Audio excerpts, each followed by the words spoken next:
Magbago na naman silang nahuling pusa. Lalaki daw to, ang dumi, smelly boy. Kaya kahit gabi na paliguan kasi ang may amoy. Siya nang niliguan. Nagtago sa mga gamit ni sir. Come na? Come? Come, baby. Ayan na siya. Ganyan mukha niya. Pero ang ganyan ba yun sa ilong? Dumis. Ganyan talaga. Good morning, baby boy. Come here, come here, come here. Ay.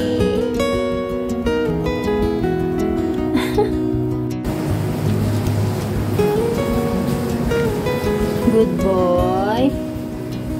Hindi pa siya sinasama dun sa apat kasi napataba mo na siya. Baka awahin. Anemic siya, sobrang anemic. Kasi pinapagain mo na, mga 1 week lang. Tapos pwede na siya iharo din sa apat. Kaya ang pagkain niya sa yun, liver.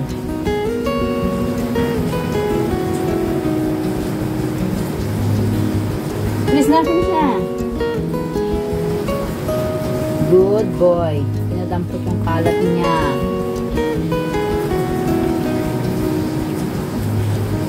Tayo yung kumain sa ibang plato. Gusto niya ganyan. Madungis pa siya kasi pinispray niya ng lotion.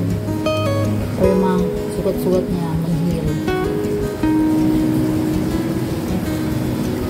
Kawawa naman ang boy.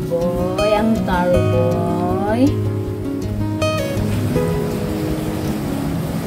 Ito lang muna siya sa room eh. Para tumaba siya.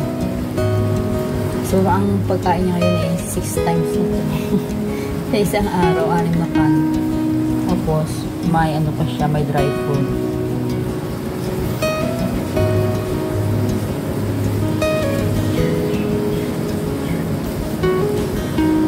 Ang payat niya, pero okay na, medyo okay na siya.